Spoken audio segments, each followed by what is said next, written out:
이 다리는 오늘 밤을 못 넘깁니다. 장맛비가 퍼붓던 장날 아침이었습니다. 새로 놓은 다리 위로 사람들이 막 발을 올리려던 참이었지요. 그때 웬 젊은 목수 하나가 두 팔을 벌리고 다리 초입을 막아섰습니다. 온몸이 비에 젖어 흙탕물이 뚝뚝 흘렀습니다. 셋째 기둥 하나만, 딱 하나만 톱으로 켜보십시오. 그러고도 소인이 틀렸거든 소인을 물에 던지십시오. 사람들은 그를 비웃었습니다. 눈으로 보기에 다리는 멀쩡했으니까요. 기둥은 붉게 윤이 났고 난간은 갓 대패질한 냄새가 났습니다. 그런데 이 사내는 대체 무엇을 보았기에, 아니 무엇을 들었기에 저리 막아섰던 것일까요? 이야기는 그 아침에서 6달을 거슬러 올라갑니다. 강원 땅 깊은 산자락에 한내골이라는 고을이 있었습니다. 고을 한가운데를 한내라는 큰 내가 지나갔지요. 물이 얕을 적에는 바짓가랑이만 걷고 건넜습니다. 그러나 여름 장마가 지면 이야기가 달라졌습니다.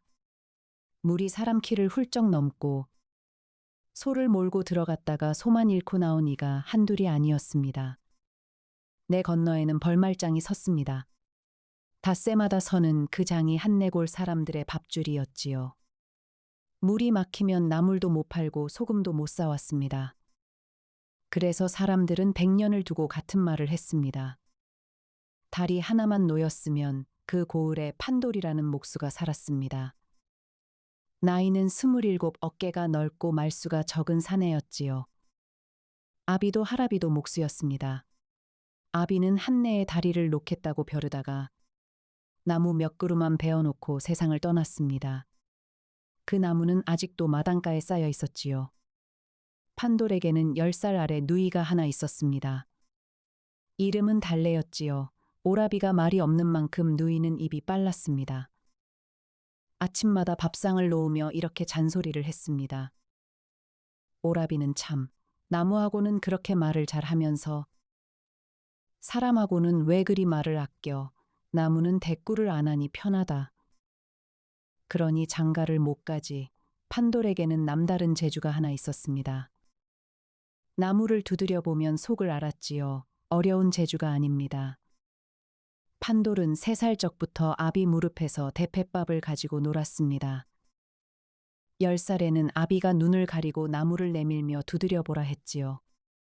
20해를 그렇게 들었으니 이제는 손등으로 툭 치기만 해도 알았습니다. 성한 나무는 소리가 짧고 맑게 튀어 올랐습니다. 탕 하고 손끝으로 되돌아왔지요.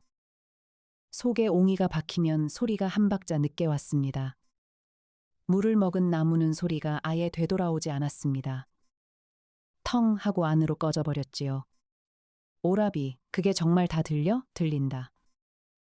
나는 다 똑같은데 똑같이 들리면 똑같이 두드려 보지를 않은 게다. 두드려 봤어. 10번은 봤어. 그럼 100번을 두드려라. 나무는 겉으로 말하지 않는다. 소리로 말하지. 그해 봄에 이런 일이 있었습니다. 고을 서당마루가 밟을 때마다 삐걱거렸습니다. 박 훈장은 아이들 탓이라고 야단을 쳤습니다만 아무도 없는 밤에도 마루는 혼자 울었습니다. 결국 사람들을 불러 모았지요. 동네 사람들 말은 한결같았습니다. 널이 들떴구먼. 몸 몇 개 박으면 그만이지. 판돌은 마루에 엎드렸습니다. 그러고는 마루청을 손등으로 죽 훑으며 두드렸습니다. 탕, 탕, 탕 하다가 마루 한복판에서 손이 멎었습니다. 텅, 소리가 되돌아오지 않았습니다. 훈장 어른. 마루가 아닙니다. 마루가 아니면 무엇이란 말이냐. 이 아래 동바리가 물을 먹었습니다. 서너 해는 먹었습니다. 박 훈장의 얼굴이 벌개졌습니다. 동발이라 하면 마루를 떠받치는 짧은 기둥이지요. 그것을 보려면 마루를 죄다 뜯어내야 했습니다. 훈장에게는 체면이 걸린 일이었습니다. 이놈아, 네가 마루 밑을 들여다보았느냐? 보지는 못했습니다. 그런데 어찌 아느냐? 내가 귀신이냐? 동네 사람들이 와르르 웃었습니다. 판돌은 머리만 극적였습니다. 그러고는 열흘을 잠자코 지냈지요. 열흘째 되던 날 아침 마루 한복판이 푹 꺼졌습니다. 마침 아이들이 나가 놀던 참이라 다행히 다친 사람은 없었습니다. 사람들이 마루청을 뜯어냈지요. 동발이 하나가 손으로 눌러도 쑥 들어갔습니다. 나무가 아니라 젖은 떡 같았습니다. 밑에서 도락물이 새어든 것이었지요. 박 훈장이 헛기침을 3번 했습니다. 자네가 어찌 알았는고 판돌이 대패밥을 툭툭 털며 말했습니다. 귀신이 아니라 귀올시다. 사람들이 또 웃었습니다. 이번에는 비웃는 웃음이 아니었지요. 그 자리에 늙은 허대목도 와 있었습니다. 판돌의 스승이자 죽은 아비의 벗이었지요. 이 고을집이란 집은 죄다 그의 손을 거쳤습니다.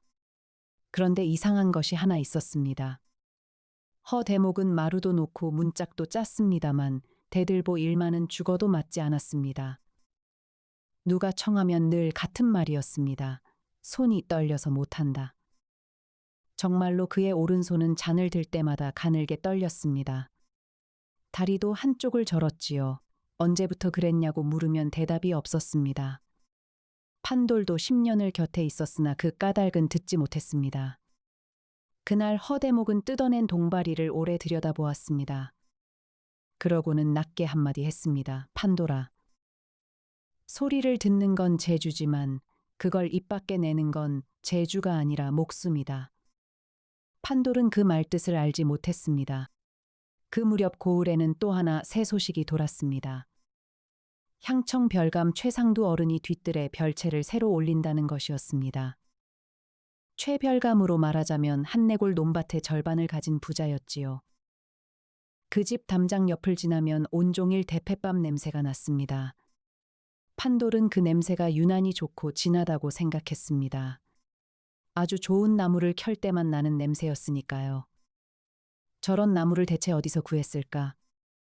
하루는 담 너머로 최별감의 목소리가 들려왔습니다. 손님들에게 자랑을 하는 참이었지요. 우리 집 기둥은 100년을 갑니다. 아니, 200년도 갈게요. 내 눈으로 하나하나 골랐으니까. 판돌은 웃고 지나쳤습니다. 그저 그 생각이 잠깐 스쳤을 뿐입니다. 또 그 무렵 고을 어귀 주막에 낯선 얼굴들이 묻기 시작했습니다. 떠돌며 품을 파는 뜬쟁이들이었지요. 곱단 어멈은 방이 찼다고 조아라 했습니다. 그리고 4월 금음 고을 어귀 느티나무에 방이 한 장 붙었습니다. 아이들이 먼저 보고 소리를 질렀습니다. 어른들이 몰려와 그라는 이의 입만 쳐다보았습니다. 뭐라 쓰였는가. 어서 읽어보게. 관에서. 한내의 다리를 놓는다 하오. 뭐 다리요.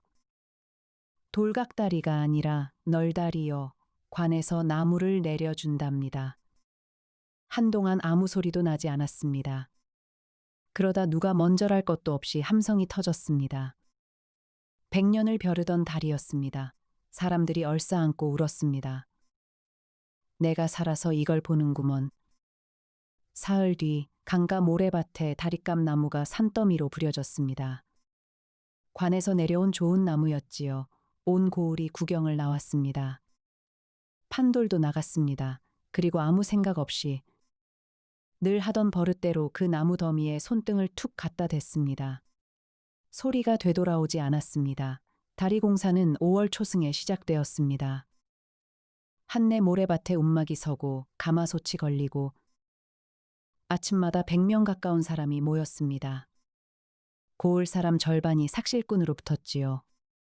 하루 품삯이 쌀 2대였으니 그만한 일자리가 없었습니다. 판돌도 연장통을 지고 나갔습니다.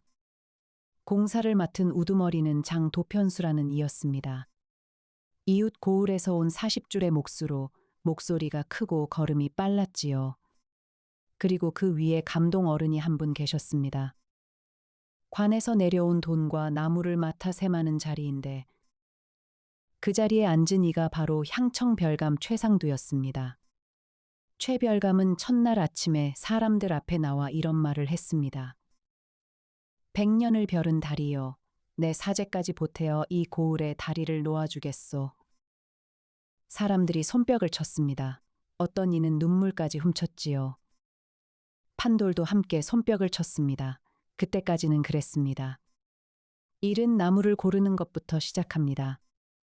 다리라는 것이 그냥 너를 걸쳐놓는 물건이 아닙니다. 먼저 물 밑에 기둥이 될 나무를 받고 그 위에 굵은 들보를 얹고 들보 위에 너를 깝니다. 물에 잠기는 기둥이 제일이다. 허 대목이 판돌에게 늘 하던 말이었지요.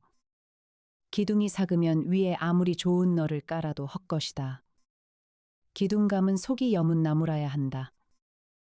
관에서 내려온 나무는 겉으로 보기에 나무랄 데가 없었습니다. 껍질을 벗겨 매끈하고 붉은 기가 돌고 굵기가 어른아름을 넘었지요. 이런 나무는 내 평생 처음 보네. 관에서 내려온 것이니 오죽하겠나. 이런 걸로 다리를 놓으면 우리 손자 때까지 가겠구먼. 판돌만 고개를 갸웃거렸습니다. 그는 나무 더미를 따라 천천히 걸었습니다. 그러고는 늘 하는 버릇대로 손등으로 툭툭 쳐 나갔습니다. 첫째 나무, 탕, 둘째 나무, 탕, 셋째 나무에서 손이 멎었습니다. 텅, 소리가 손끝으로 되돌아오지 않았습니다. 안으로 꺼져버렸지요. 판돌은 그 자리에 쭈그려 앉았습니다. 이번에는 마구리를 들여다보았습니다. 마구리라 하면 나무를 자른 끝면이지요. 거기 나이테가 보입니다. 촘촘하기는 촘촘했습니다. 그런데 색이 죽어 있었습니다. 성한 나무의 속은 발그레하니 살아있는 빛이 돕니다만 이것은 잿물을 먹인 무명처럼 흐렸습니다. 판돌은 엄지손톱을 마구리에 대고 눌렀습니다. 쑥 들어갔습니다. 코를 가까이 대보았습니다. 소나무면 송진 냄새가 콕 쏘아야 합니다. 그런데 시큼했습니다. 젖은 집단을 광에 오래 두면 나는 그 냄새였지요. 이 나무는 오래 물에 잠겨 있던 나무였습니다. 그것도 흐르는 물이 아니라 고인 물에. 판돌은 나무 더미를 처음부터 다시 두드려 나갔습니다. 백대궁 남짓 되는 나무 가운데 소리가 꺼지는 것이 12대궁이었습니다. 이상한 것이 또 있었습니다. 그 12대궁은 하나같이 겉이 제일 고왔습니다. 대패질이 유난히 곱고 껍질 자국 하나 없었지요. 성한 나무들은 오히려 껍질을 거칠게 벗겨 놓았습니다. 속이 성한 나무는 겉을 꾸밀 까닭이 없지. 판돌은 등줄기가 서늘해졌습니다. 그는 곁에서 새끼를 꼬던 방앗간 김서방을 불렀습니다. 김서방, 이것 좀 두드려 보시게. 김서방이 주먹으로 툭 쳤습니다. 두드렸네. 그래서? 소리가 다르지 않은가. 나무 두드린 소리가 다 나무 두드린 소리지. 뭐가 다른가. 판돌은 성한 나무를 한번, 그 나무를 한번 두드려 들려주었습니다. 탕, 텅, 김서방은 귀를 기울이는 척하더니 그냥 웃었습니다. 자네 아버지도 저러더니 목수 집안은 귀가 이상한가 보이. 그러고는 새끼 꼬던 자리로 돌아갔습니다. 판돌은 더 붙잡지 않았습니다. 소리라는 것이 그렇습니다. 듣는 귀가 없으면 아무리 크게 울려도 없는 소리지요. 바로 그때 뒤에서 우당탕 소리가 났습니다. 웬 사내가 지게를 지고 모래밭을 오르다가 그대로 자빠진 것입니다. 지게에 실린 널이 사방으로 흩어졌지요. 사람들이 웃었습니다. 저 사람은 어느 고을에서 왔기에 지게도 못 지나. 무서방이라는 뜬쟁이였습니다. 나이는 40줄, 키가 크고 등이 곧았습니다. 말수가 없고 잘 웃지도 않았지요. 판돌이 너를 주어 건네주자 그는 고개만 까딱했습니다. 그런데 판돌의 눈에 하나가 걸렸습니다. 너를 받아드는 그 손이 곱았습니다. 품팔이 10년이면 손바닥에 굳은 살이 켜켜이 앉고 손톱 밑이 까매집니다. 그런데 무서방의 손은 아녀자 손처럼 매끈했습니다. 더 이상한 것은 그 다음이었습니다. 장 도편수가 널 치수를 재라고 자를 던져주었습니다.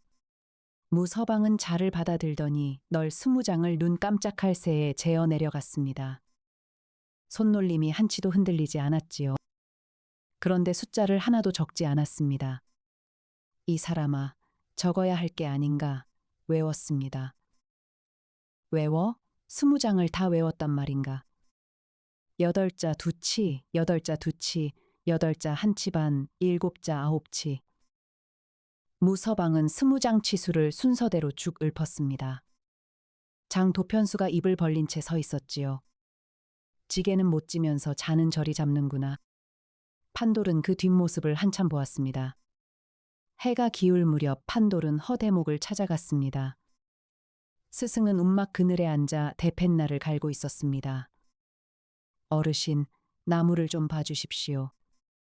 허대목은 아무 말 없이 따라 나왔습니다. 판돌이 짚어준 셋째 나무 앞에 섰지요.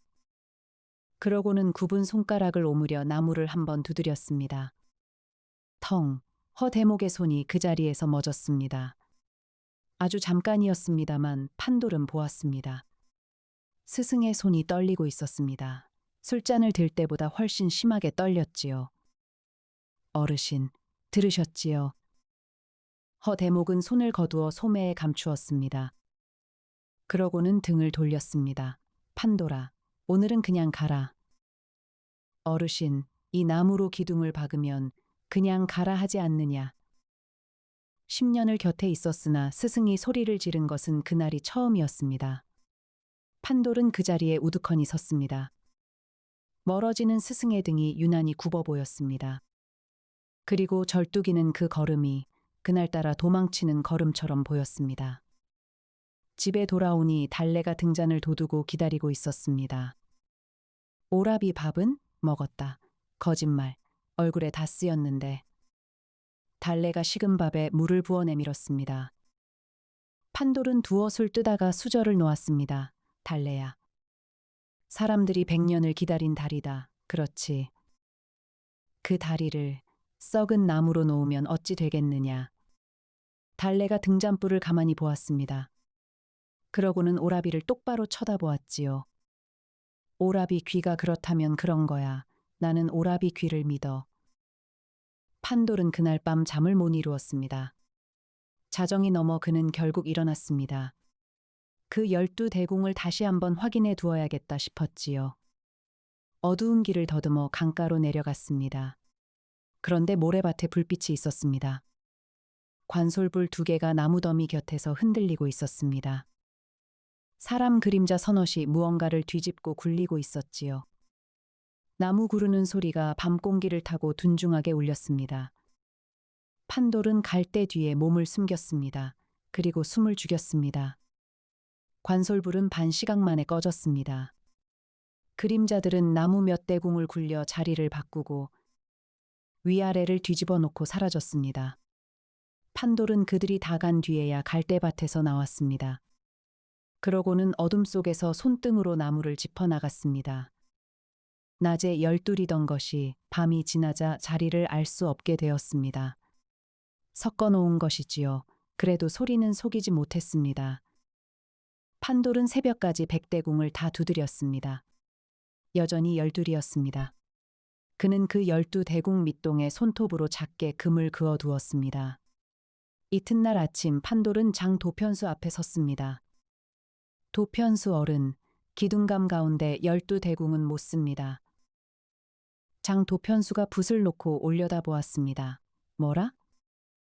속이 사갔습니다. 물에 오래 잠겼던 나무입니다. 관에서 내려온 나무다. 검사를 다 거쳐온 나무야.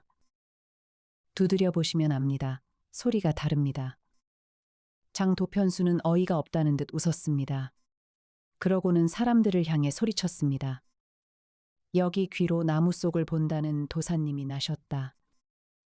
일꾼들이 웃었습니다. 웃지 않은 이는 몇 되지 않았지요. 판돌은 물러서지 않았습니다. 한 대궁만 켜보십시오. 톱으로 반만 켜보면 됩니다. 관제를 내 맘대로 켜? 그게 무슨 소린 줄 아느냐. 그게 죄다 죄. 바로 그때 최별감이 도착했습니다. 가마에서 내리며 사정을 듣더니 껄껄 웃었습니다. 그는 판돌 앞으로 걸어와 어깨를 툭툭 쳤습니다. 겉으로는 아주 인자한 손길이었지요. 판돌이라 했나. 내 아비를 내가 안다. 착한 사람이었지. 예. 그 아비도 다리 하나 못 놓고 갔는데 내깟 놈이 뭘 안다고 관제를 두고 이러쿵저러쿵이냐. 소위는 그저 나무라는 것은 말이다. 최별감이 목소리를 높였습니다. 사람들 들으라는 소리였지요. 겉만 멀쩡하면 되는 것이야. 사람 눈에 보이는 게 겉이지 속이더냐. 다리를 밟는 사람이 나무 속을 보고 밟더냐? 일꾼들이 또 웃었습니다. 최별감은 만족한 얼굴로 가마에 올랐습니다. 판돌은 그 자리에 남았습니다. 손에 쥔 연장자루가 축축했습니다. 그날부터 판돌은 공사판에서 겉돌았습니다. 점심때 밥을 타먹으러 가면 사람들이 슬쩍 자리를 벌렸습니다. 등 뒤에서 수군거리는 소리가 들렸지요. 별감 어른 심기를 건드려서 좋을 게 뭐 있나. 저러다 삭시나 못 받지. 무 서방만 판돌 옆에 와 앉았습니다. 그는 밥을 아주 천천히 먹었습니다. 그러고는 밥그릇을 비우고 나서야 딱 한마디를 했습니다. 12이라 했소? 예, 어느 자리에 박히는지도 아시오? 판돌은 놀라 돌아보았습니다. 삭실꾼이 물을 말이 아니었으니까요. 그러나 무 서방은 이미 일어나 지게를 지고 있었습니다. 일은 착착 나아갔습니다. 물길을 막고 바닥을 파고 기둥을 하나씩 박아 세웠지요. 기둥이 서면 그 둘레에 비계를 맵니다. 비계라 하면 사람이 올라서서 일하도록 얽어놓은 발판이지요. 그 발판을 받치는 괸목 역시 나무입니다. 5월 20날 일이 났습니다. 그날은 셋째 기둥 위에 들보를 올리는 날이었습니다. 사람 67이 비계 위에 올라 밧줄을 당기고 있었지요. 판돌은 아래에서 괸목을 살피다가 손등으로 하나를 툭 쳤습니다. 텅, 밑동의 손톱 자국이 눈에 들어왔습니다. 지난밤 그가 금을 그어둔 12대궁 가운데 하나였습니다. 누군가 그것을 잘라 괸목으로 써버린 것이었지요. 판돌은 소리를 질렀습니다. 내려오십시오. 다들 내려오십시오. 저 미친놈이 또 괸목이 나갑니다. 어서. 그 목소리가 어찌나 다급했던지 비계 위에 있던 이들이 엉겁결에 밧줄을 놓고 몸을 뺐습니다. 마지막 사람이 사다리에 발을 딛는 순간이었습니다. 우두둑. 괸목이 소리도 없이 꺾였습니다. 비계 한 귀퉁이가 그대로 주저앉았습니다. 통나무와 널이 강물로 쏟아졌지요. 물보라가 어른 키만큼 솟았습니다. 먼지가 가라앉고 사람들이 서로를 세었습니다. 하나, 둘, 셋. 다행히 다친 사람은 하나도 없었습니다. 마지막 사람이 사다리 아래 주저앉아 헛구역질을 했습니다. 한동안 아무도 말을 하지 못했습니다. 판돌은 물에 빠진 괸목 토막을 건져 올렸습니다.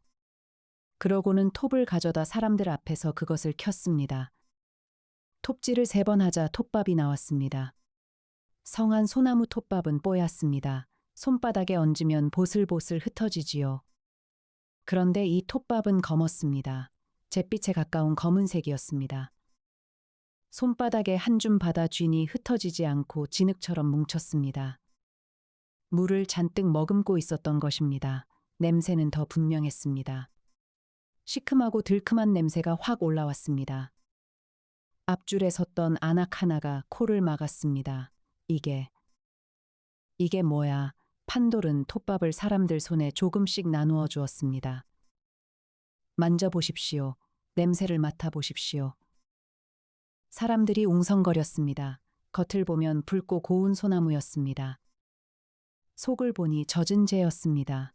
겉과 속이 이렇게 다른 나무를 본 이가 없었지요. 김서방이 톱밥을 코에 대고 얼굴을 찡그렸습니다. 판돌이, 자네 말이 12대궁입니다. 밑동의 손톱으로 금을 그어두었습니다. 장 도편수의 얼굴이 하얗게 질렸습니다.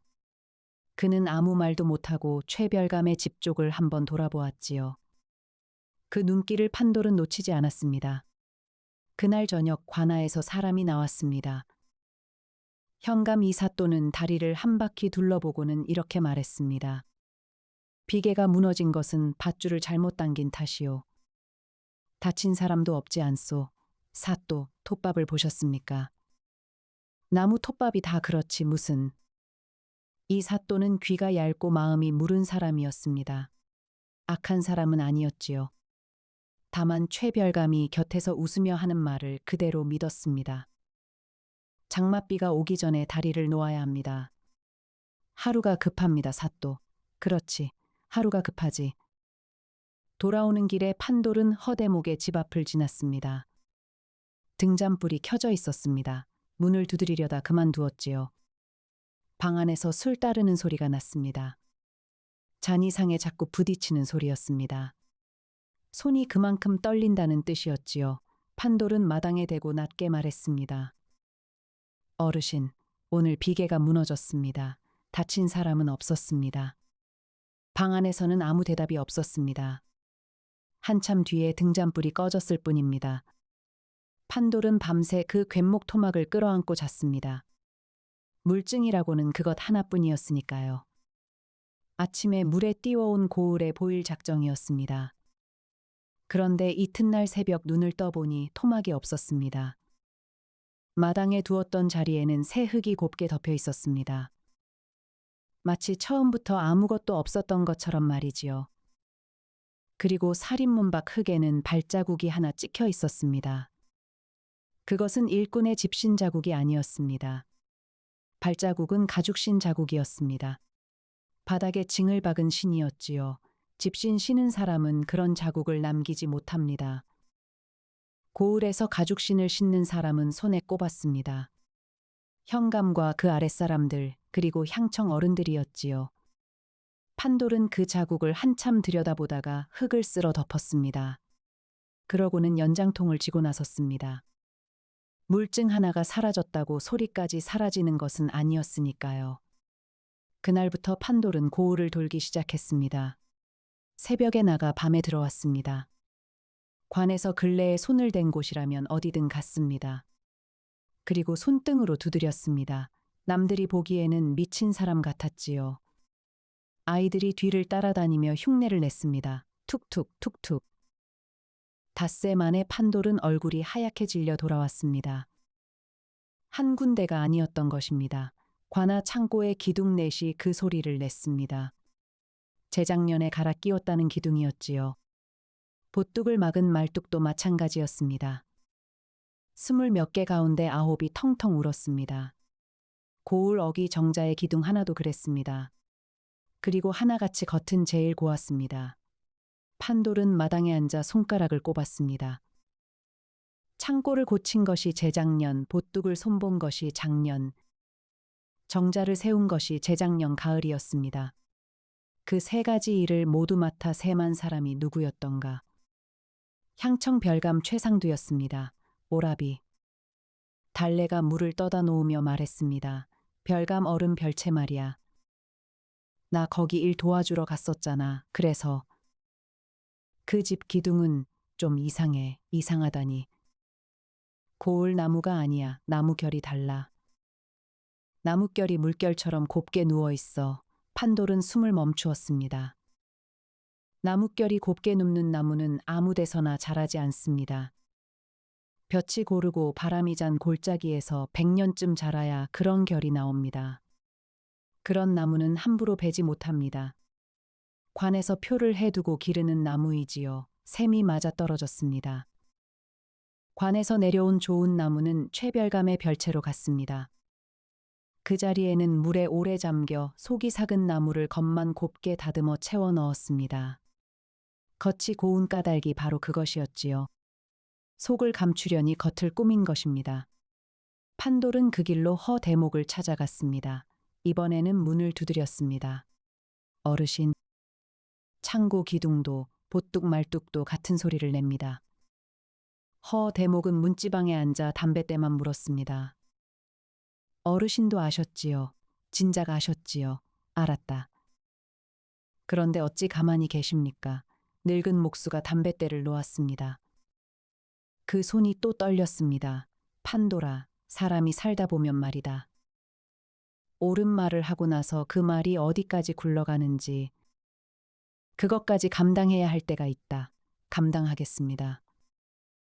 내가 무엇을 감당해? 허대목이 처음으로 판돌을 똑바로 보았습니다.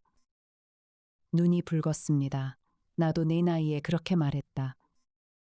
판돌은 그 말뜻을 그날도 알지 못했습니다.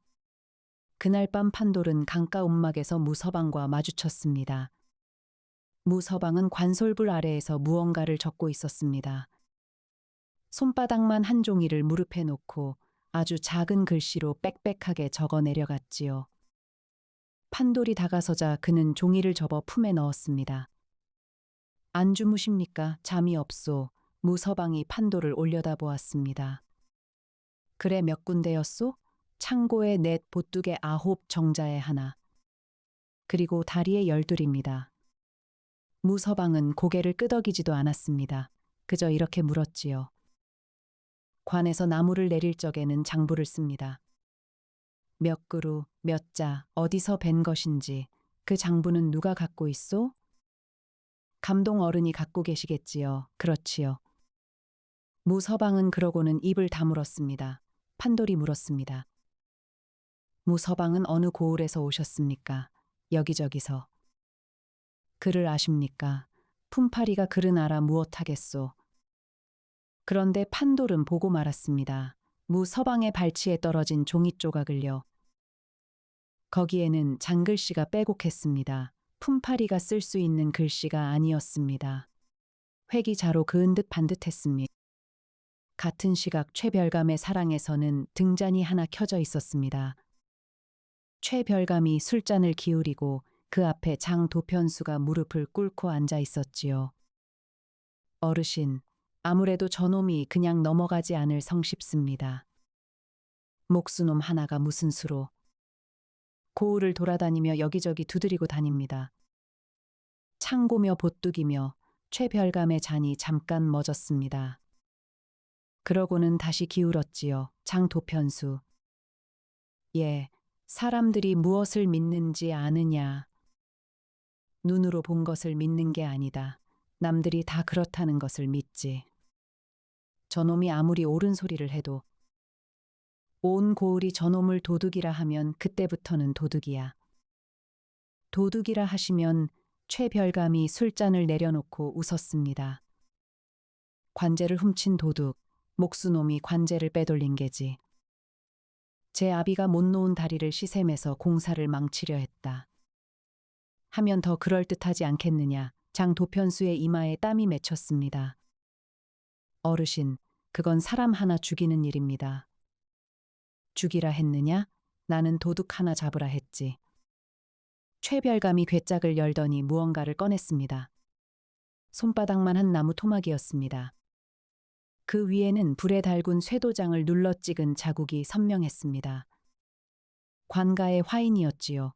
관에서 기르고 베는 나무에는 반드시 그 도장을 찍습니다. 이것을 저놈 연장통에 넣어라, 어르신. 내가 이 고을에서 몇 해를 살았는지 아느냐. 나는 이 고을 사람들의 목구멍을 쥐고 있다. 장도편수가 나무 토막을 받아들었습니다. 손끝이 덜덜 떨렸지요, 어르신. 하나만 여쭙겠습니다. 그 다리 정말 괜찮겠습니까? 최별감이 웃었습니다. 장마 한 철만 넘기면 된다. 물이 빠지고 나면 누가 기둥 속을 들여다보겠느냐. 10년쯤 지나 무너지면 그때는 세월 탓이지 사람 탓이더냐. 예, 그리고 말이다. 최별감이 잔을 채우며 덧붙였습니다. 내 집 기둥은 100년을 간다. 그런 나무를 다리 밑에 처박아 물에 담가 썩히는 게 오히려 아까운 일이 아니냐? 이튿날은 6월 초하루였습니다. 아침부터 관아 사령들이 공사판으로 몰려왔습니다. 사람들이 일손을 놓고 모여들었지요. 사령 하나가 소리쳤습니다. 관제가 없어졌다. 연장통을 죄다 내놓아라. 일꾼들의 연장통이 모래밭에 쭉 늘어놓였습니다. 사령들이 하나씩 열어젖혔습니다. 대패, 끌먹통, 자귀. 아무것도 나오지 않았습니다. 그리고 판돌의 연장통 차례가 왔습니다. 사령이 뚜껑을 열었습니다. 톱과 대패 아래에서 무언가가 굴러나왔습니다. 손바닥만 한 나무 토막이었습니다. 그 위에 검게 눌어붙은 화인 자국이 아침 햇살에 또렷하게 드러났습니다. 사람들의 웅성거림이 뚝 그쳤습니다. 소문이라는 것은 물보다 빨리 흐릅니다. 해가 지기도 전에 한내골 사람들은 다 알게 되었습니다. 목수 판돌이가 관제를 훔쳤다더라. 제 아비가 못 놓은 다리를 남이 놓는 것이 배가 아파. 공사를 망치려고 나무를 빼돌렸다더라. 그래서 자꾸 나무가 썩었네. 어쨌네 헛소리를 하고 다닌 것이라더라. 이야기는 입을 거칠 때마다 살이 붙었습니다. 판돌은 관아에 끌려가 하루를 갇혔다가 나왔습니다. 이 사또는 곤장을 치지는 않았습니다. 다만 이렇게 말했지요. 다리가 완성될 때까지 공사판의 얼씬도 말라. 판돌은 대꾸하지 않았습니다. 대꾸해 보아야 소용이 없다는 것을 그날 알았으니까요. 이튿날 아침 달래가 우물에 물을 길러갔습니다. 우물가에는 안악들이 예닐곱 모여 있었습니다. 늘 그렇듯 달래가 두레박에 손을 뻗었지요. 그런데 앞에 섰던 안악이 두레박을 슬쩍 자기 쪽으로 당겼습니다. 그러고는 저희끼리 이야기를 이어갔습니다. 달래는 그 자리에 한참 서 있다가 빈동이를 이고 돌아왔습니다. 작은 일들이었습니다. 그러나 그 작은 일들이 쌓이는 것이 사람을 제일 아프게 하지요. 닷새장에서 곱단 어멈은 외상장부를 덮었습니다. 자네 아버지 때부터 이 집에 외상을 주었네만 오늘부터는 안 되겠네. 어멈, 나도 먹고 살아야지.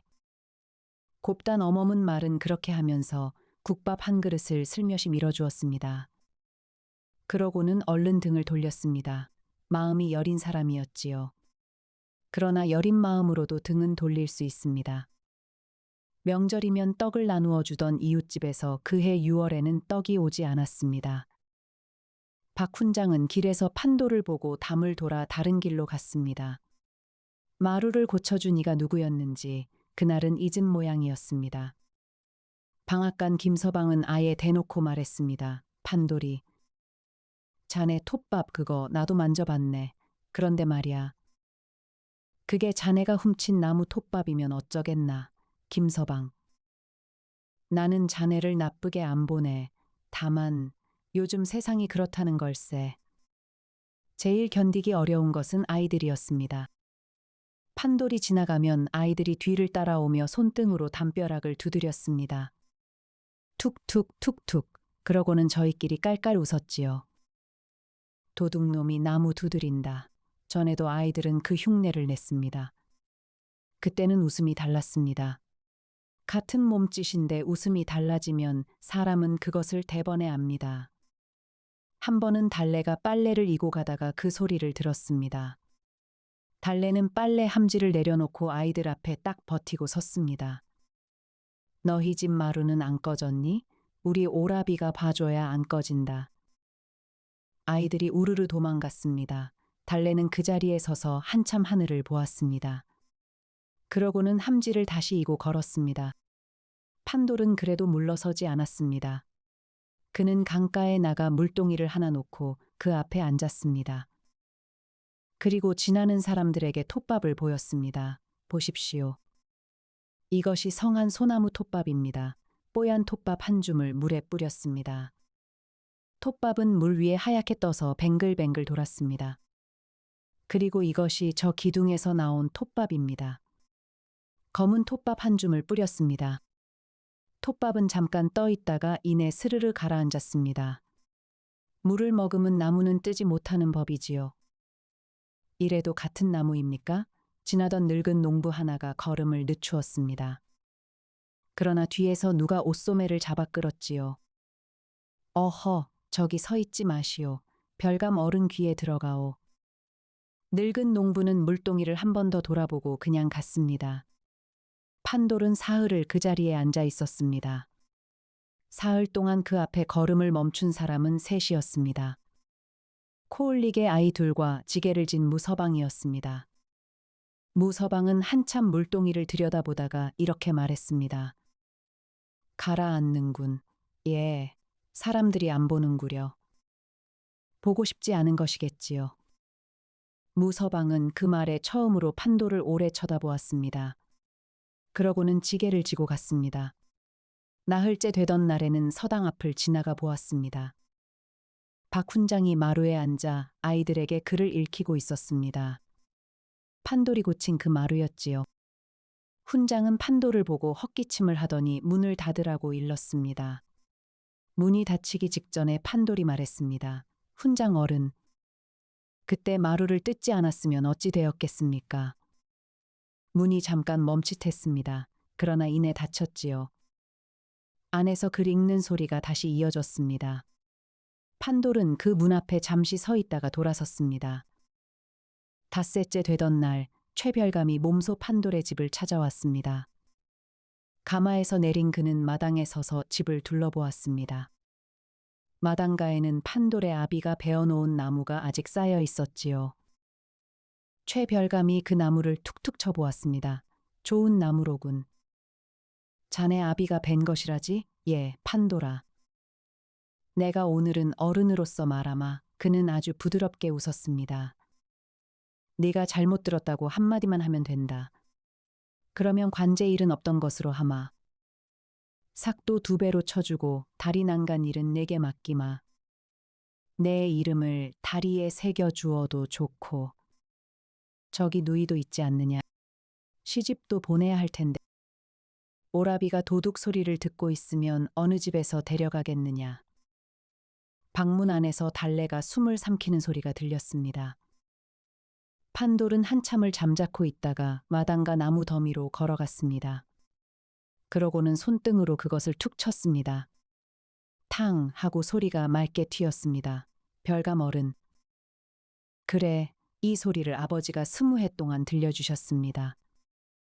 소인은 이 소리를 못 들었다고는 못합니다. 최별감의 웃음이 얼굴에서 천천히 거쳤습니다. 내 아비도 어지간히 미련했다더니 예, 소인도 미련합니다.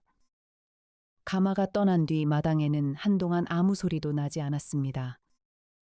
달래가 문을 열고 나와 오라비 옆에 섰습니다. 눈이 빨갰지요. 오라비, 나 시집 안 가. 가야지 안 가. 두드려 보지도 않고 데려가는 집에는 안 가. 판돌이 처음으로 피식 웃었습니다. 그러나 그 밤은 길었습니다. 사람이 무너지는 것은 몰매를 맞아서가 아닙니다. 아침에 눈을 떴는데 아무도 문을 두드려주지 않을 때 그때 무너지지요. 이튿날 새벽 판돌은 허대목의 집으로 갔습니다. 세상이 다 등을 돌려도 그 어른만은 소리를 들은 사람이었으니까요. 함께 관아에 가서 말해달라고 그 한마디만 청할 참이었습니다. 살인문이 열려 있었습니다. 방문도 열려 있었습니다.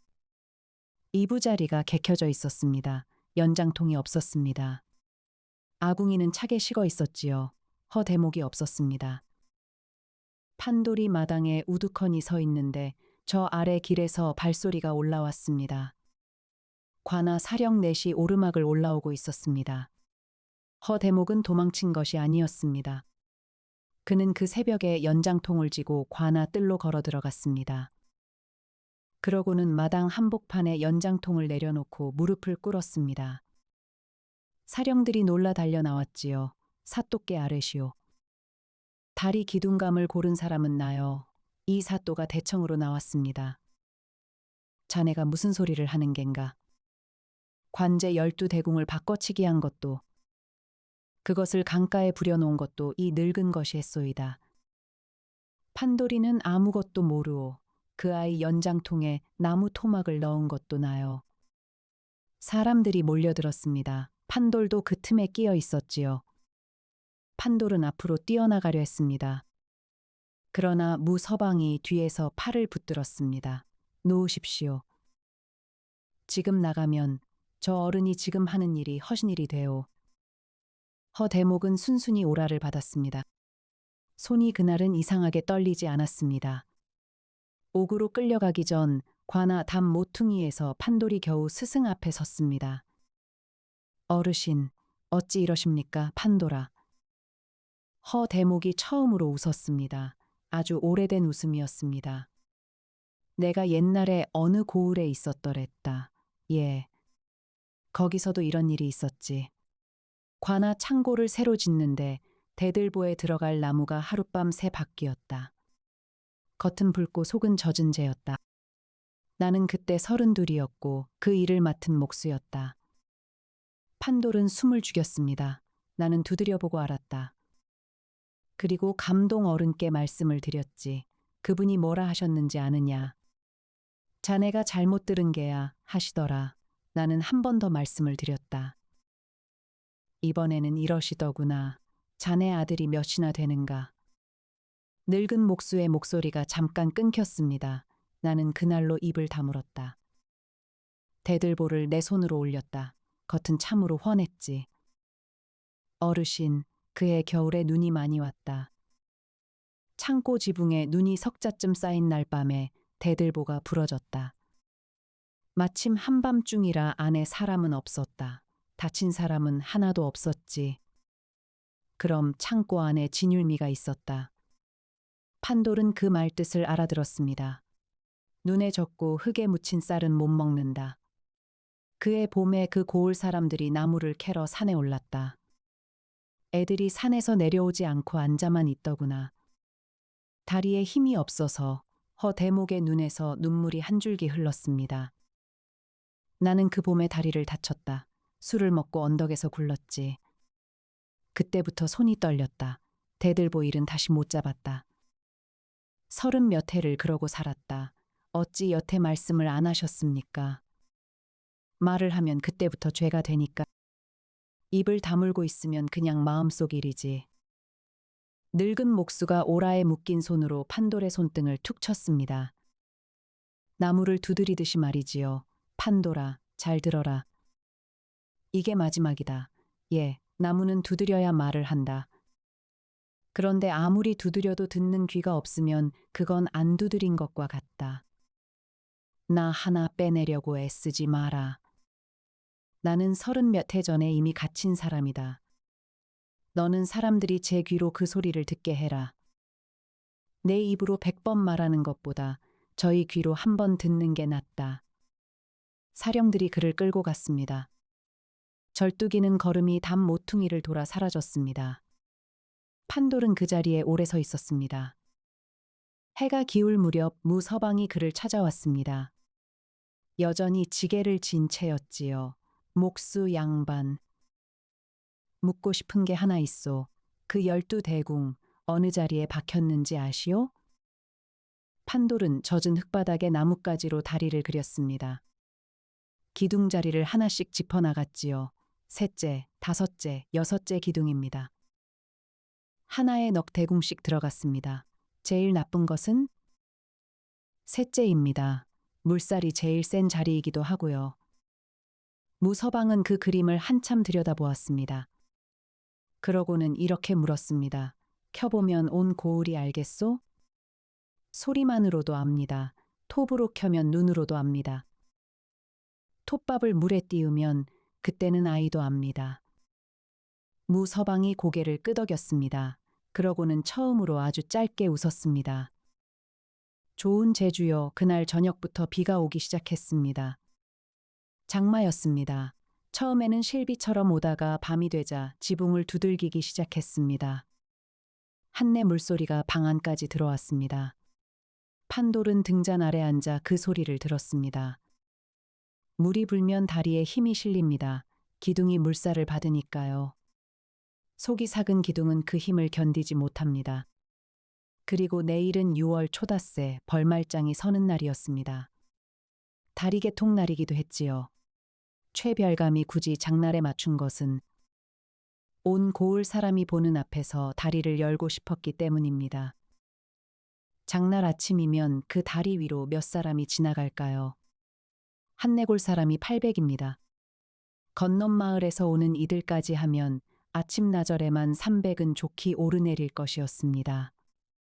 짐을 진 사람, 소를 끄는 사람 어피나이. 판돌은 두 가지 길 사이에 앉아 있었습니다. 오늘 밤 관하로 가서 옥문 앞에 엎드려 스승을 빼내달라 빌 수 있었습니다. 무릎을 꿇고 최별감이 시키는 대로 잘못 들었노라 말하면 스승은 나올지도 모릅니다. 한 사람을 살리는 길이지요. 아니면 내일 아침 다리 앞에 서서 온 고을이 보는 앞에서 기둥을 켤 수 있었습니다. 관제를 훔쳤다는 놈이 관제를 톱으로 켜면 그것은 죄 위에 죄를 얻는 일입니다. 잘못되면 스승도 저도 살아나오기 어렵습니다. 그러나 300사람이 그 다리를 밟지 않게 되지요. 한 사람이냐 여럿이냐 판돌은 밤새 답을 내지 못했습니다. 등잔 심지를 3번 돋우고 3번 다 그대로 앉아만 있었습니다. 스승의 구분등이 자꾸 눈에 밟혔지요. 저를 대신해 들어간 사람이었으니까요. 새벽녘에 달래가 방문을 열었습니다. 손에 뭔가를 들고 있었지요. 아비가 쓰던 낡은 톱이었습니다. 오라비, 이거 갈아놨어. 달래야, 오라비 마음속에 답은 벌써 나와 있잖아. 밤새 못 자는 건 무서워서지 몰라서가 아니야. 판돌이 누이를 올려다보았습니다. 오라비. 어젯밤에 나 우물에 갔었어. 아무도 없는 새벽에 갔지. 그런데 두레박줄에 누가 매듭을 새로 지어놨더라. 사람들이 다 미워서 등을 돌린 게 아니야. 무서워서 그런 거야. 무서운 사람들한테는 보여주는 수밖에 없어. 빗소리가 잠깐 잦아들었습니다. 판돌은 톱을 받아들었습니다. 톱날에 손끝을 대보니 서리빨처럼 섰습니다. 그는 아비의 연장통을 열고 자와 먹통과 톱을 챙겨 넣었습니다. 멀리서 첫닭이 울었습니다. 그리고 그 소리에 섞여 한내 물이 둑을 치는 소리가 들려왔습니다.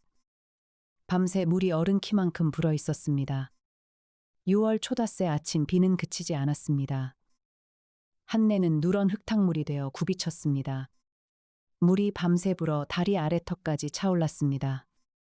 나무 등걸이 떠내려가다가 기둥에 걸려 쿵쿵 부딪혔습니다. 그래도 사람들은 나왔습니다. 장날이었고 100년을 기다린 다리가 열리는 날이었으니까요. 다리 입구에는 새끼줄이 걸리고 청홍 헝겊이 매였습니다. 이 사또가 도포를 입고 나왔고 그 옆에 최별감이 새갓을 쓰고 섰습니다. 300명이 넘는 사람이 비를 맞고 서 있었습니다. 등에 업힌 아이, 소를 끄는 노인 함지를 인 안악들이었지요. 최별감이 목청을 높였습니다. 오늘 이 다리로 한내골의 100년 설움이 끝났소이다. 사람들이 손뼉을 쳤습니다. 이 사또가 새끼줄을 끊으려고 낫을 들었습니다. 그때였습니다.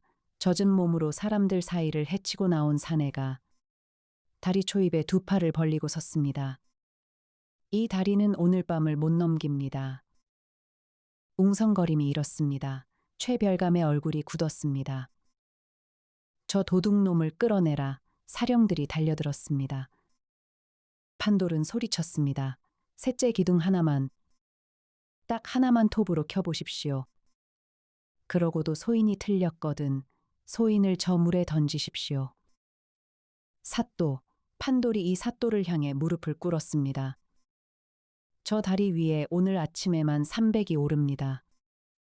소인이 틀렸으면 소인 목숨 하나 없어질 뿐입니다. 소인이 맞으면 300입니다. 어느 쪽이 남는 셈입니까? 빗소리만 요란했습니다. 이 사또는 물은 사람이었습니다. 그러나 물은 사람이라고 셈까지 못하는 것은 아니었습니다. 그는 낫을 내려놓고 말했습니다. 켜보아라. 사또, 켜보라 하였소 별감. 판돌은 다리 위로 올라갔습니다. 그리고 난간을 붙들고 사람들을 향해 돌아섰습니다. 소인은 글도 모르고 벼슬도 없습니다. 소인이 아는 것은 나무 소리 하나뿐입니다. 그러니 소인 말을 믿지 마시고 여러분 귀로 들으십시오. 그는 첫째 기둥으로 갔습니다. 그리고 손등으로 힘껏 두드렸습니다. 탕! 맑은 소리가 빗소리를 뚫고 튀어올랐습니다. 이것이 성한 나무 소리입니다. 둘째 기둥, 탕. 이것도 성합니다. 그리고 셋째 기둥, 덩. 소리가 안으로 꺼졌습니다. 젖은 북을 친 것 같은 소리였지요. 앞줄에 섰던 사람들이 저도 모르게 한 걸음 물러섰습니다. 다시 하겠습니다. 잘 들으십시오. 탕, 텅. 이번에는 뒷줄까지 술렁였습니다. 귀가 밝고 어둡고를 떠나 세 번째 소리는 누가 들어도 달랐으니까요. 판돌이 아비가 쓰던 낡은 톱을 들었습니다. 그리고 셋째 기둥에 톱을 대고 켜기 시작했습니다. 톱질 소리가 5번쯤 울렸을 때 톱밥이 나왔습니다. 검었습니다. 판돌은 그것을 손바닥에 받아 사람들 앞에 내밀었습니다. 만져보십시오. 곱단 어멈이 제일 먼저 손을 뻗었습니다. 톱밥을 손가락으로 비벼보더니 얼굴이 하얗게 질렸습니다. 이게 무슨 나무야? 진흙이지 이게 나무야? 냄새가 퍼졌습니다. 시큼하고 들큼한 냄새였습니다. 아이 하나가 코를 막고 울음을 터뜨렸습니다. 마지막입니다. 판돌은 난간에 물동이를 올렸습니다. 그리고 성한 기둥에서 켠 톱밥 한 줌을 뿌렸습니다. 하얀 톱밥이 물 위에 동동 떠서 돌았습니다. 이것이 성한 나무입니다. 이번에는 셋째 기둥 톱밥을 뿌렸습니다. 검은 톱밥은 잠깐 떠 있다가 사람들이 보는 앞에서 스르르 가라앉았습니다. 나무가 물을 다 먹었습니다. 이 기둥은 나무가 아니라 젖은 재입니다. 물이 이만큼 불었으니 오늘 밤을 못 넘깁니다. 사람들이 우르르 다리에서 물러섰습니다. 최별감의 얼굴이 불그락푸르락했습니다. 그러나 그는 노회한 사람이었습니다. 곧 목청을 높였지요. 속지 마시오. 저놈이 관제를 훔친 도둑이요. 제 죄를 덮으려고 저러는 게요. 사람들의 눈길이 다시 흔들렸습니다. 한 달 내내 그 소문을 들어온 사람들이었으니까요. 다리감은 이 최상두가 내 눈으로 하나하나 골랐소. 최상품만 썼소이다. 못 믿겠거든. 그는 가슴을 쳤습니다. 내 집 기둥과 견주어 보시오. 내 별채 기둥이 이 고을에서 제일 좋은 나무여. 그것과 견주어 한치라도 못하거든 내 목을 내놓겠소. 바로 그때였습니다. 사람들 뒤편에서 지게를 진 사내. 하나가 지게를 벗어 땅에 내려놓았습니다. 무서방이었습니다. 그는 젖은 도롱이를 벗었습니다. 그러고는 품에서 무언가를 꺼냈습니다. 마패가 아니었습니다. 노쇠자 한 자루와 손바닥만 한 장부였습니다. 별감. 방금 그 말 여기 있는 300사람이 다 들었소. 최별감이 눈을 부릅떴습니다. 내 놈은 또 무엇이냐? 무서방이 장부를 폈습니다. 빗물이 종이를 때렸지만 그는 아랑곳하지 않았습니다. 작년 10월 관에서 이 고을에 내린 다릿감 백열대궁. 굵기 2자 2치 모두 관과 화인을 찍어 내려보냈소. 그런데 강가에 부려진 나무 가운데 화인이 있는 것은 98대궁뿐이었소. 12이 비었소. 나는 그 12이 어디로 갔는지 보려고 2달을 지게를 졌소. 그는 도롱이 안쪽에서 마패를 꺼내 들었습니다. 빗속에서 노쇠가 둔하게 번쩍였습니다. 사령 하나가 먼저 무릎을 꺾었습니다. 그러자 관아 사람들이 우수수 엎드렸습니다. 어사 또 별감, 방금 스스로 말했소. 내 집 기둥과 견주어 보라고. 무서방이 아니 어사가 자를 들고 다리를 내려섰습니다. 그럽시다. 견주어 봅시다. 사람들이 최별감의 집으로 몰려갔습니다. 새로 지은 별채는 과연 훤했습니다. 기둥이 8 하나같이 붉고 굵었습니다. 나뭇결이 물결처럼 곱게 누워 있었지요. 100년쯤 자란 나무라야 나오는 결이었습니다. 어사가 노쇠자를 기둥에 댔습니다. 굵기 2자 2치. 장부와 같소. 그건 우연이요. 굵기 같은 나무야 세상에 널렸소이다. 그럼 이건 어떻소? 목수 양반 두드려 보시오. 판돌이 앞으로 나섰습니다. 그는 첫째 기둥부터 두드려 나갔습니다. 탕, 탕, 탕. 탕, 8개가 다 맑았습니다. 참으로 좋은 나무였습니다. 그런데 판돌의 손이 5째 기둥의 사람 가슴 높이쯤에서 멎었습니다. 거기만 소리가 죽었습니다. 툭 하고 둔하게 눌린 소리가 났지요. 여기 한 자리만 소리가 다릅니다. 무슨 소리냐? 나무에 불도장을 찍으면 그 자리 살이 눌려 죽습니다. 그것을 대패로 아무리 밀어내도 눌린 자리는 도로 살아나지 않습니다. 겉은 지워져도 속은 지워지지 않습니다. 판돌이 끌을 들고 그 자리를 얕게 깎아냈습니다. 대패밥이 서너 번 말려 나오자 눌려서 검게 죽은 나뭇결이 드러났습니다. 그 결은 글자 모양이었습니다. 관가의 화인이었습니다. 8 기둥 가운데 5에서 같은 자국이 나왔습니다. 최별감이 뒷걸음질을 쳤습니다. 이건 이건 내가 산 나무요. 나는 값을 치르고 조금 전에는 내 눈으로 골랐다 하셨소. 어사가 조용히 말했습니다. 조금 전에는 이 고을에서 제일 좋은 나무라 하셨고 그 나무를 다리에 견주어 보라 하셨소. 별감이 스스로 말하지 않았으면 나는 이 집 마당에 들어올 까닭이 없었소. 최별감이 주저앉았습니다. 새갓이 빗물에 뭉개졌습니다. 바로 그때 강 쪽에서 사람들의 비명이 들려왔습니다. 다리가 기운다. 사람들이 강가로 달려갔습니다. 셋째 기둥이 물살에 밀려 아래로 기울고 있었습니다. 켜다만 톱자국을 물이 파고 들어간 것이었지요. 사람들이 보는 앞에서 기둥이 우두둑 소리를 내며 꺾였습니다. 다리 한 칸이 그대로 주저앉아 흙탕물 속으로 사라졌습니다. 물보라가 가라앉고 나서도 한참 아무도 말을 하지 못했습니다. 그 다리 위에 있었어야 할 사람이 삼백이었습니다. 곱단 어멈이 제일 먼저 주저앉아 울었습니다. 그러자 여기저기서 울음이 터졌습니다. 방앗간 김서방이 판돌의 손을 붙들었습니다. 판돌이, 내가 자네 말을 안 들었네. 판돌은 아무 말도 하지 않았습니다. 그저 그 손을 마주 잡았습니다.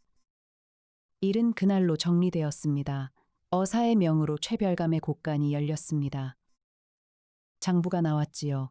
재작년 관아 창고, 작년 보뚝. 이번 달이까지 관제를 빼돌린 내역이 고스란히 적혀 있었습니다. 별감, 마지막으로 할 말이 있소? 최상두는 오래 입을 다물고 있다가 이렇게 중얼거렸습니다. 아무도 안 볼 줄 알았소. 아무도 안 보는 게 아니라 아무도 안 두드려 본 것이요. 최상두는 관직을 빼앗기고 가명으로 넘어갔습니다. 재산은 죄다 거두어 다리를 다시 놓는 데 쓰이게 되었지요. 장 도편수는 스스로 죄를 자복하고 다리가 다 놓일 때까지 삭 없이 일하라는 벌을 받았습니다. 현감 이사 또는 파직은 면했으나 크게 꾸중을 들었습니다. 어사가 이렇게 말했다고 합니다. 사또, 귀가 얇은 것은 죄가 아니요.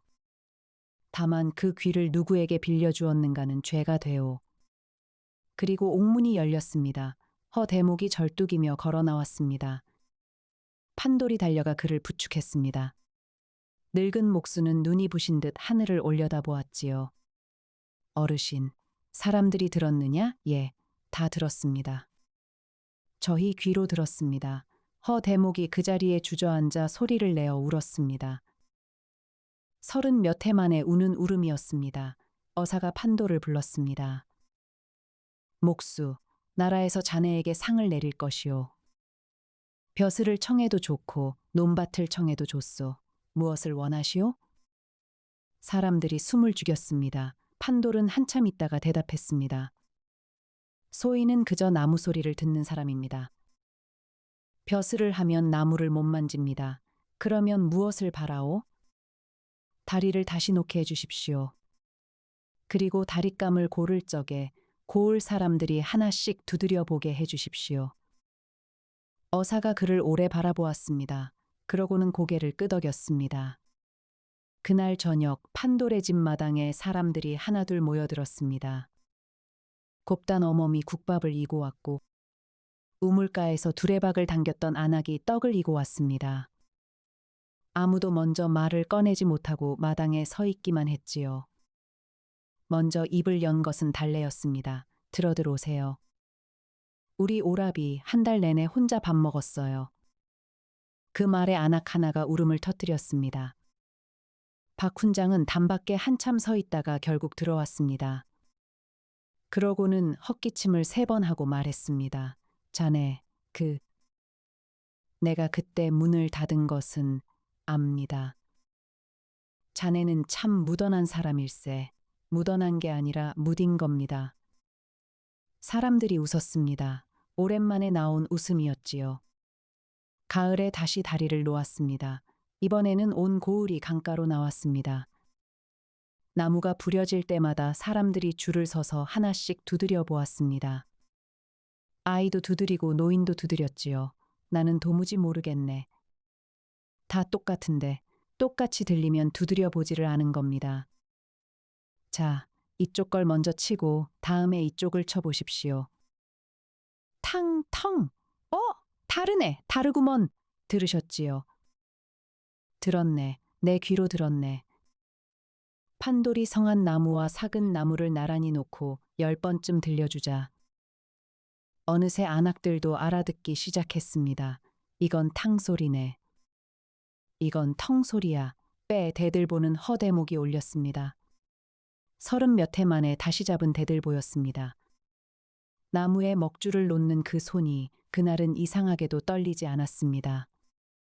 무서방은 다리가 반쯤 놓였을 무렵 조용히 고을을 떠났습니다. 아무에게도 인사를 하지 않았지요.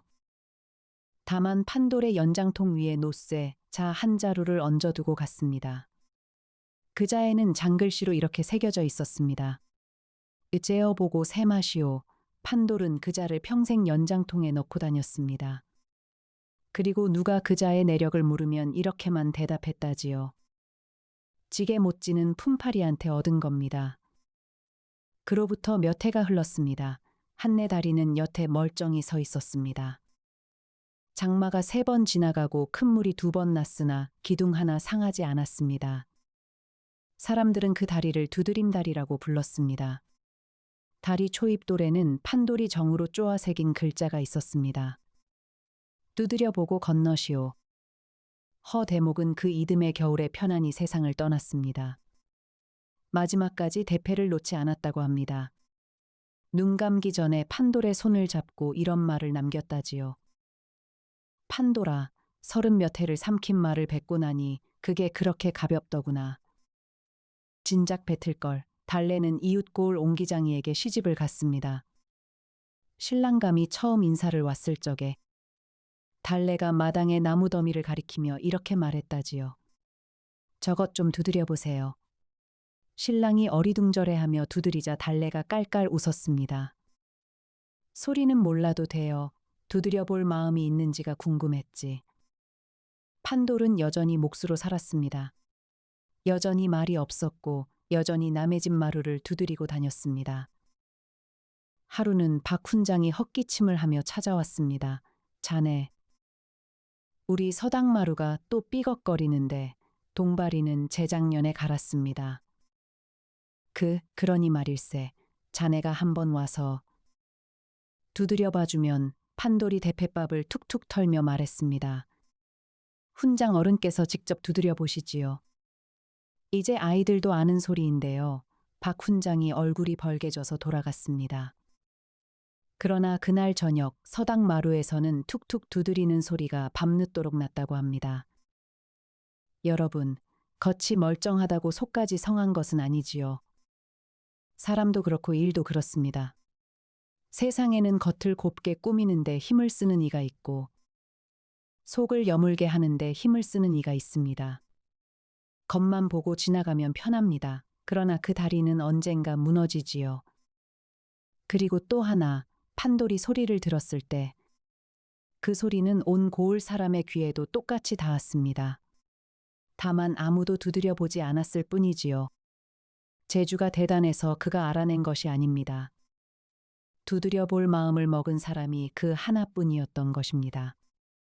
두드려 보는 사람이 하나라도 있으면 모두가 건너는 다리는 무너지지 않습니다. 혹시 오늘 여러분 곁에도 겉은 멀쩡한데 어쩐지 소리가 좀 다른 것이 있거든. 한 번쯤 손등으로 툭 두드려 보시기 바랍니다. 오늘도 함께 해주셔서 참으로 고맙습니다. 다음에도 좋은 이야기 하나 챙겨서 다시 찾아뵙겠습니다. 오늘 밤도 부디 편안한 밤 되시길 바랍니다.